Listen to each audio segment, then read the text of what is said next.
Disons que je voudrais bien être galant, mais ça me paraît impossible de ne pas parler de titre quand on voit l'effectif de l'OM, le calendrier de l'OM, les qualités de l'entraîneur, du staff médical, l'arrivée de Rabiot à la surprise générale. Donc dire, allez, l'OM va jouer les trois premières places, c'est pas obligatoirement ni la troisième ni la deuxième. Donc tout est ouvert dans ces trois équipes qui déjà ont fait la différence. C'est tout simplement Paris Saint-Germain, OM et Monaco. Timothée et Régis, est-ce que hier il y a eu un avant et un après? C'est un peu l'esprit de la question. Est-ce qu'il y a un truc, une bascule? Est-ce que vous Est-ce qu'on peut être partagé et être de l'avis à la fois de Dominique et Siani? C'est possible dans cette émission ou pas? Non, oui. Non, mais moi je suis assez convaincu par l'argument de Siani. C'est rendez-vous au Classico? Déjà, rendez-vous au Classico, oui, parce que je pense que le titre va se jouer quand même dans les oppositions directes avec Monaco, avec Paris, donc où va se situer l'OM par rapport à ça. Et je partage l'idée de l'instabilité de l'OM, qui a souvent des périodes très fastes dans sa saison et qui parfois peut passer un mois difficile pour une raison ou pour une autre, une histoire ou une autre. Et ces dernières saisons, ils n'ont jamais montré une stabilité sur 9 mois comme ça.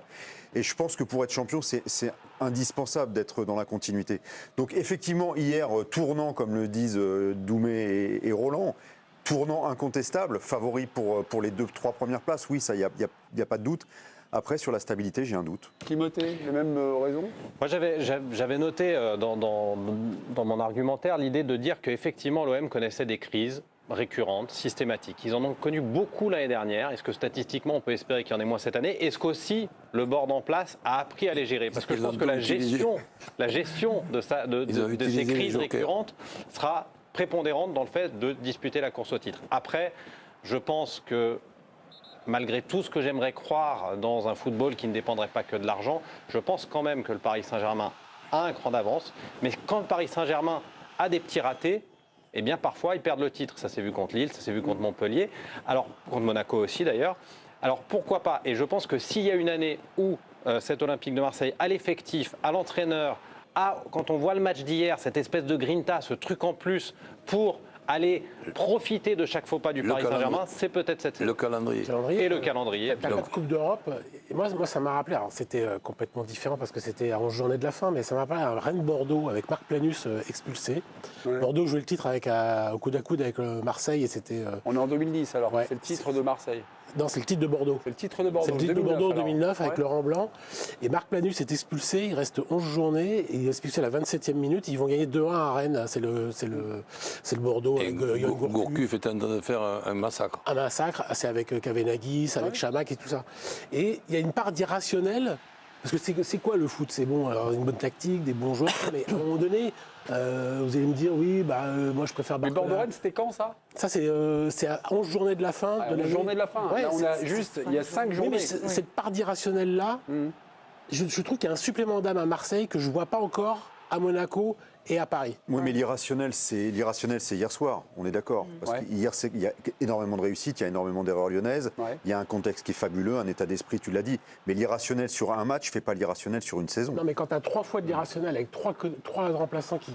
oui, mais c'est l'irrationnel dans un match sur 34 dans une saison. Tu as un rouge au bout de 5 minutes, c'est-à-dire que tout le scénario est bon, quoi. Oui, mais tout est bon. Oui, mais on parle d'un match. On parle d'un match, Doumé. Quand Balerdi est expulsé, tu te dis, bon, ça va être un massacre. Bien sûr, tout à fait. Moi, dans ma télé, je me dis, bon, c'est fini. Tout à fait. Le match est tué, même je me dis... Est-ce qu'il y a faute, pas faute? Mais je me dis, l'arbitre a un peu gâché ma soirée. Non, mais Dominique, et puis finalement, il dit, mais c'est qu'un match. Et vous dites, c'est un marqueur. C'est un marqueur. Il y a un match et un marqueur, une dynamique, il y a quelque chose là. Non, parce que je sentais que le débat allait virer sur l'Aspalet Chevalier et le train pour pour. Voilà.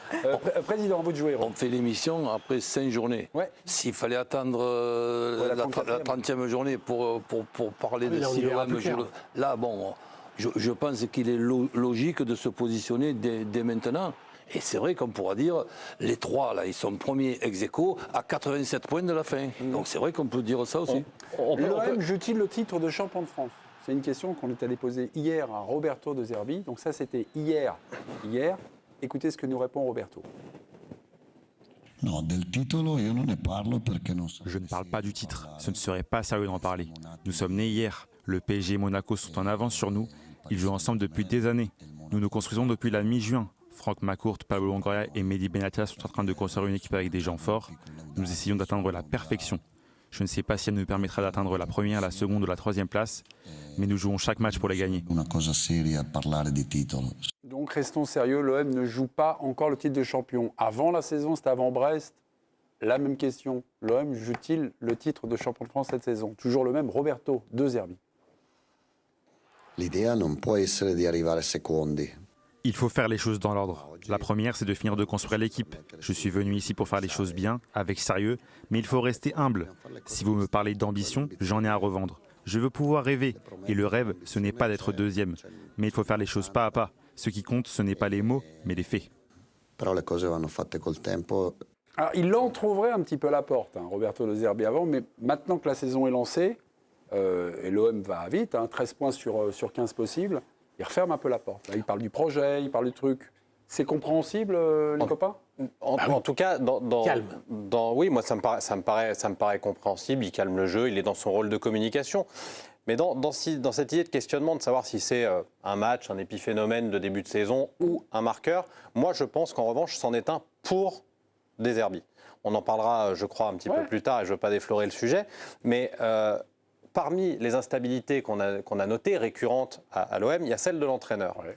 Et si hier ne marque pas définitivement le début de l'aventure De Zerbi, si tant est qu'il y ait eu un doute, avec l'Olympique de Marseille, il réussit un coaching incroyable, il bat l'un des nouveaux ennemis héréditaires de l'Olympique de Marseille, il réussit quelque chose, il s'achète de la tranquillité pour 15 journées sur ce coup-là, De Zerbi, ce que n'avait pas su faire avant lui. Et ça rejoint un de vos arguments sur un club en crise. Là, il a du temps. Voilà. Et à Marseille est rare quand même. Il se limite la crise de l'entraîneur. Il y a peut-être d'autres aspects qui pourraient créer la crise. Pendant 10 journées, il est peinard. Ce qu'avait fait un petit peu aussi Igor Tudor quand il est arrivé. Il avait quand même rapidement réussi à mettre quelque chose en place. Il avait rapidement éteint, on va dire, la les critiques dont il avait bénéficié. C'était lors d'un match contre le Bayern ou un match contre Milan, je crois, un match de préparation.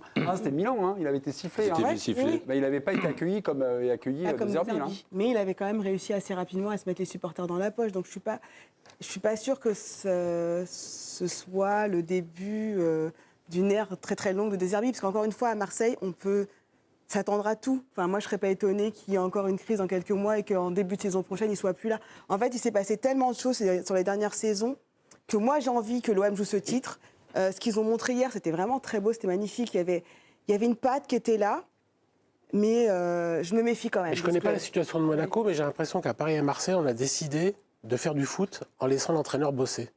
J'ai l'impression que Longoria est un peu plus en retrait et a moins mis son nez dans les transferts. J'ai l'impression que depuis un an, Nasser Al-Khelaifi arrête de dire tiens, je vais mettre Messi, Neymar, Mbappé parce que ça fait joli sans savoir s'ils peuvent jouer ensemble. Là, il laisse l'entraîneur bosser. Et j'ai l'impression que De Zerbi peut bosser lui aussi avec un recrutement dont je ne sais pas exactement jusqu'où il a pu donner son avis, mais en tout cas qui a l'air cohérent. Monaco, je ne sais pas si Hutter, il a autant Non, mais ce que tu dis est juste, mais Nasser, il est arrivé en 2011, donc 13 ans après, il serait bien qu'il comprenne un petit peu comment marche le foot. Et puis je pense que surtout, il a confiance en Luis Enrique, beaucoup plus que les entraîneurs auparavant. De Zerbi, c'est encore autre chose. Je pense que De Zerbi, il a un statut qui dépasse un petit peu celui des dirigeants. Il a une telle cote en Europe, je pense que autant certains entraîneurs étaient un peu en dessous du board, autant lui, il a une telle notoriété.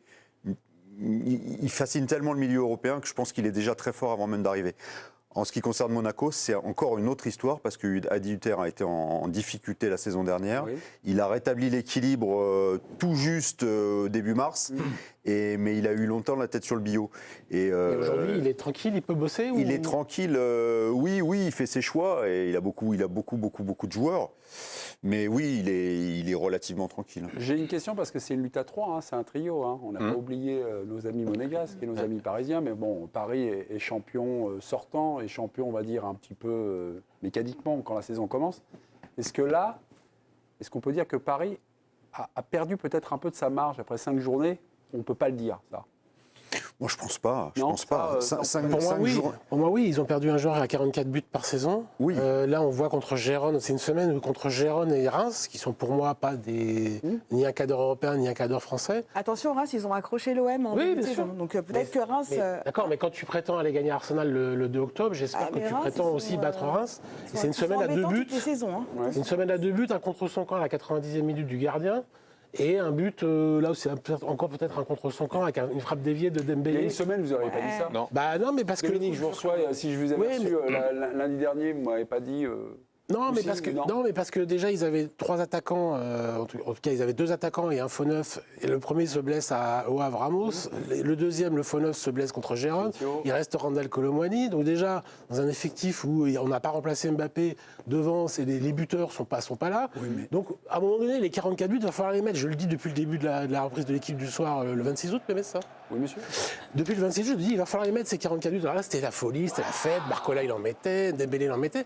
Et puis, bah, à un moment donné, voilà, contre Gérone. Si ça rassure tout le monde, si ça fait plaisir à tout le monde, moi je pense que c'est pas un problème de dire Paris Saint-Germain favori numéro 1, l'OM favori numéro 2 et Monaco favori numéro 3. Quand tu lis, oui.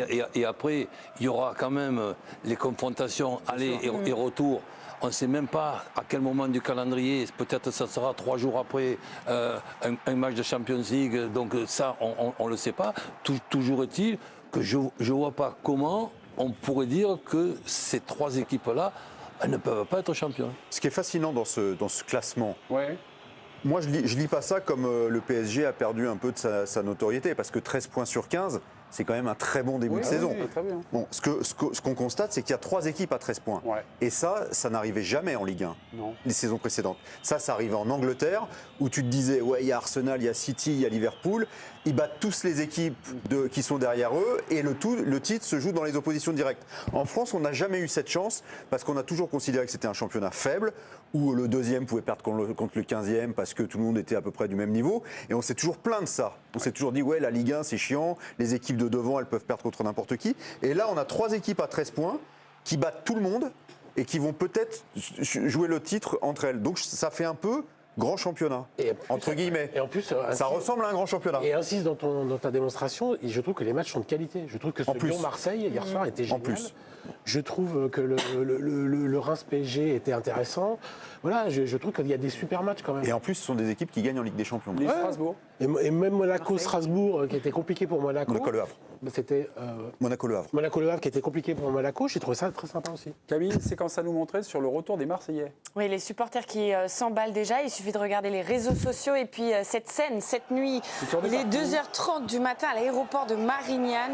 Les supporters marseillais sont venus célébrer la victoire avec leurs joueurs, privés de déplacement. Ils se sont bien rattrapés dans la soirée. Vous avez vu des images postées par le buteur qui a offert la victoire aux Marseillais, Jonathan Rowe. Ah, c'était les images inboard de Oui, Jonathan Rowe. exactement. Bravo.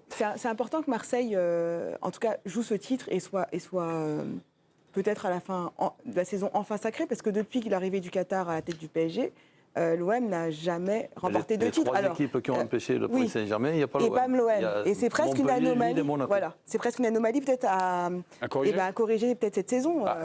Depuis 93, le dernier titre, qui a d'ailleurs été un peu enlevé, 2010, mais sinon c'est tout. Ouais. C'est vrai. C'est-à-dire que l'OM, c'est comme Lens, comme Auxerre, un titre de champion de France. Lille sont devant les Lillois sont devant les. On Marseillais. peut être d'accord qu'il y a plus de chances que l'OM soit champion que Montpellier, Monaco. Voilà, là, Lille. voilà, on va gagner du temps là. Alors, regardez, c'est le Parisien Dominique Sévrac. Bonsoir. Voilà, bonsoir, qui gagne sur un débat sur Marseille. On rappelle qu'il y a un Champions Project à Marseille. À Marseille. À Marseille. Pas cherché à Marseille.